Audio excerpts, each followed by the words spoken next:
തിരുവനന്തപുരം മണ്ഡലത്തിലെ UDF സ്ഥാനാർത്ഥി ശശി തരൂരിനെതിരെ കേസെടുത്ത് പോലീസ്. NDA സ്ഥാനാർത്ഥി രാജീവ് ചന്ദ്രശേഖർ നൽകിയ പരാതിയിലാണ് തിരുവനന്തപുരം സൈബർ പോലീസ് കേസെടുത്തത്.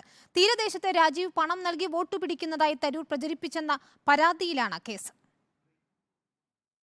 ഒരു സ്വകാര്യ മലയാളം ചാനലിന് നൽകിയ അഭിമുഖത്തിലായിരുന്നു NDA സ്ഥാനാർത്ഥി രാജീവ് ചന്ദ്രശേഖറിനെതിരായ ശശി തരൂരിന്റെ ആരോപണങ്ങൾ. തീരദേശ മേഖലയിൽ സ്ഥാനാർത്ഥി പണം വാങ്ങി വോട്ട് പിടിക്കുന്നുവെന്നായിരുന്നു പ്രസ്താവന. പിന്നാലെ തരൂർ അസത്യപ്രചാരണം നടത്തുന്നു എന്നാരോപിച്ച് രാജീവ് ചന്ദ്രശേഖർ തിരഞ്ഞെടുപ്പ് കമ്മീഷനടക്കം പരാതി നൽകി. പരാതിയുടെ അടിസ്ഥാനത്തിൽ ശശി തരൂരിനെ കമ്മീഷൻ താക്കീത് ചെയ്യുകയും ചെയ്തു. തരൂരിന്റെ ആരോപണങ്ങൾ വ്യാജമാണെന്നും സമൂഹത്തിൽ ഭിന്നിപ്പുണ്ടാക്കി തെരഞ്ഞെടുപ്പിൽ നേട്ടം കൊയ്യാൻ വേണ്ടി നടത്തുന്ന പ്രവൃത്തിയാണെന്നുമാണ് രാജീവിന്റെ വാദം. ഇത് ചൂണ്ടിക്കാട്ടിയാണ് DGPക്കും രാജീവ് ചന്ദ്രശേഖർ പരാതി നൽകിയത്. ഈ പരാതി DGP തിരുവനന്തപുരം സിറ്റി സൈബർ പോലീസിന് കൈമാറുകയായിരുന്നു. ഈ പരാതിയിന്മേലാണ് ശശി തരൂരിനെതിരെ കേസെടുത്തത്. എന്നാൽ കേസിന്റെ വഴിക്ക് പോകട്ടെ എന്നാണ് തരൂരിന്റെ മറുപടി.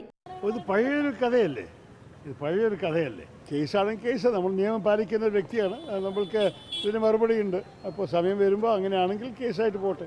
ഞാനിവിടെ തർക്കിക്കാൻ നിൽക്കുന്നില്ല. നമുക്കൊരു ഇലക്ഷൻ ജയിക്കാനുണ്ട്. ആ തെരഞ്ഞെടുപ്പിൽ ഇറങ്ങിയ വ്യക്തിയാണ് ഞാൻ. അങ്ങനെയാണ് ഞാൻ പ്രവർത്തിക്കുന്നത്. സൈബർ പോലീസ് കേസ് കൂടിയെടുത്ത പശ്ചാത്തലത്തിൽ ഇതടക്കം ഉയർത്തിക്കാട്ടി പ്രചാരണം ശക്തിപ്പെടുത്താനാണ് BJPയുടെ നീക്കം. റിപ്പോർട്ടർ, തിരുവനന്തപുരം.